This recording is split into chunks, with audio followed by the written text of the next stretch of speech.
Okay, there's a few things I gotta let you guys know right off the bat so you do not make the mistakes I did. First and foremost, did you know if you go to bonuses, you click on bonuses, you can turn off your double XP potions. What this does is this is your 2x jelly. You can save it. Look, I have 14 hours of that. I accidentally fell asleep with this online. Make sure every night you turn off your buff. This you can just turn on and off anytime you want, just like that. You see, it doesn't cost minutes to turn it on and off. There's no limit. You can just do it at the whim. So you can turn it on whenever you're going to farm jelly, turn it off when you go to bed or you're not playing the game, okay? And this will save you diamonds over time because you're only using the 2x when you're actually using it. Very, very, very important. So that's tip number 1.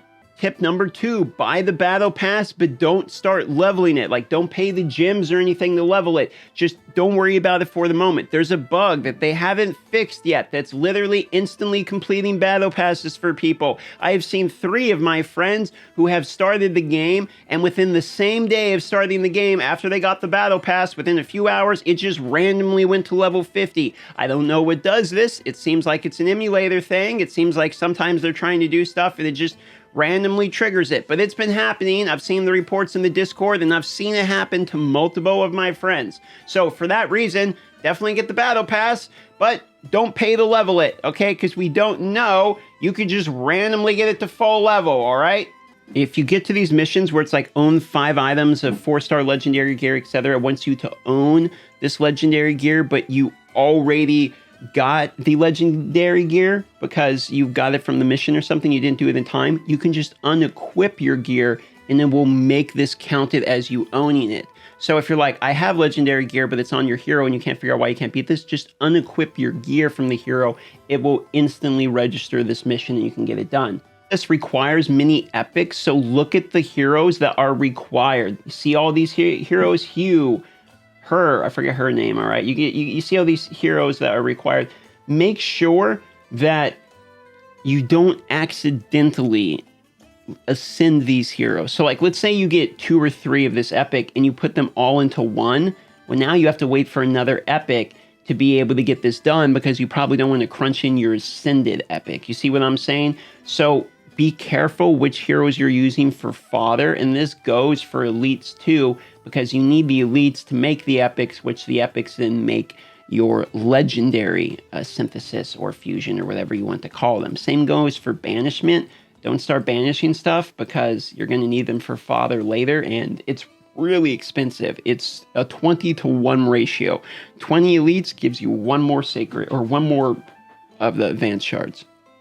Make sure you look into the future to know what events are coming out. For instance, hero promotion, rookie gear, etc. This is something for more exactly in the future because right now we have an event going on, but you can actually look at these and that way you can plan ahead when you're going to be doing what things, when you're going to be using your gear enhancement tokens. That's another tip. Be very careful which gear you're leveling up. The campaign will eventually give you a good amount of higher rank gear, and that's probably the gear you want to be ranking up. If you look here, I spend most of my tokens, 15, these level 4 boots, etc. But now I've got better gear on other heroes, and they're not as high level because getting the pieces to actually increase it is stupid expensive. Look at these. I have 17 of these, and 17 only gives me 1 level on these boots. It is really expensive, so be very careful with what you do with your tokens, and I would probably double down on trying to do it during the events.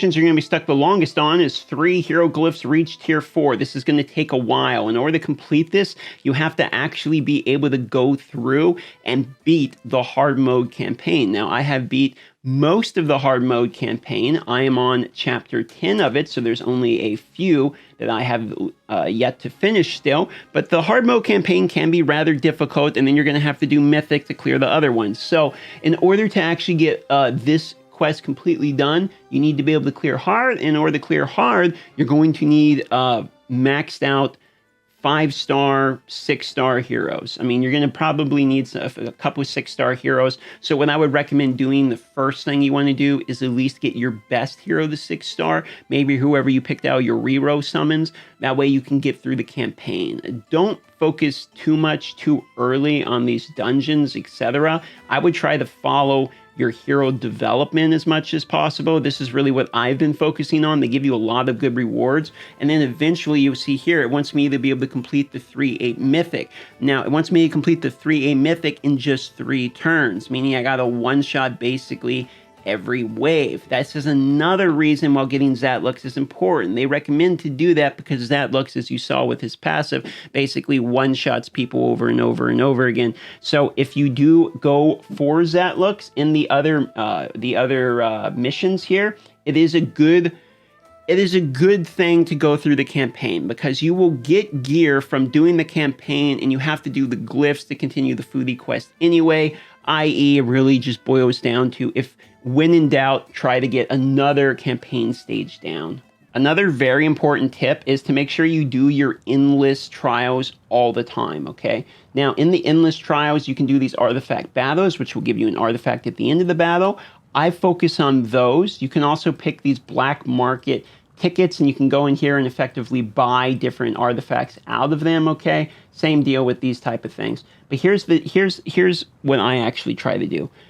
The reason I always do the artifact battles is because they give you these advanced gear charms on top of the artifact at the end. So it gives you stats to continue, but most importantly, it's going to continually allow you to basically farm the leveling equipment for your gear, the stuff that makes your gear go higher. And without that, you are really stuck because it is very difficult to level gear, especially the higher rank gear.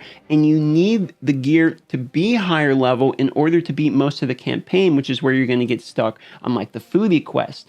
And you see these gems are very difficult to get your hands on. There's no dungeon that drops those. You have to only do the endless trials. So in my personal opinion, I do believe that one of the best things you can do in this game is farming your endless trials and making sure when you have to pick between, oh, what do I want? 30% defense for the next battle or one epic artifact? Why would I want that when I can literally get the artifact after fighting them and still get a free advanced gear charm? You see what I'm saying? So do your endless trials and make sure you're farming those gear charms because that's where you're going to get a ton of stats, which will then help you clear the campaign, which will give you more stats with the glyphs.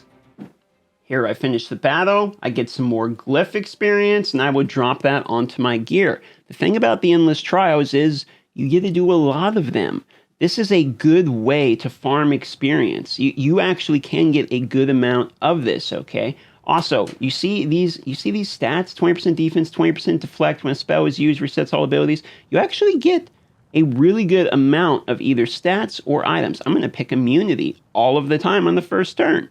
Pretty good, right? So this, how to put it, this form of the game is very generous and crucial, okay? Yes, it gets harder.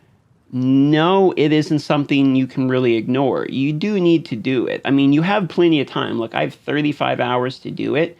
But if you look at it, right, look at these bonus rewards again. You get diamond, it's 100 diamonds, even more of these as well. There's a trial shop where as you go through, you're saving points. I got 73 points. I haven't really been doing that many of them. And look, you can buy like Awakening stuff. Awakening is going to be highly, highly important for your heroes. Trust me. On top of it, you can also buy this stuff to synthesize the legendary heroes. So you're basically farming legendary heroes at the same time, or if you just want major dopamine, you can straight up buy one of the big whammy shards. Now, the next video is going to be me covering the heroes in the game, what heroes I think are good and what heroes to reroll for, etc. If you think that sounds like an interesting video and you would like to see that, consider subscribing to the channel so it will show for you, or hitting the bell so you'll be notified of it when it does come out. Thank you all for watching this video. I'm going to go live at twitch.tv/darthmicrotransaction, and I will see you there.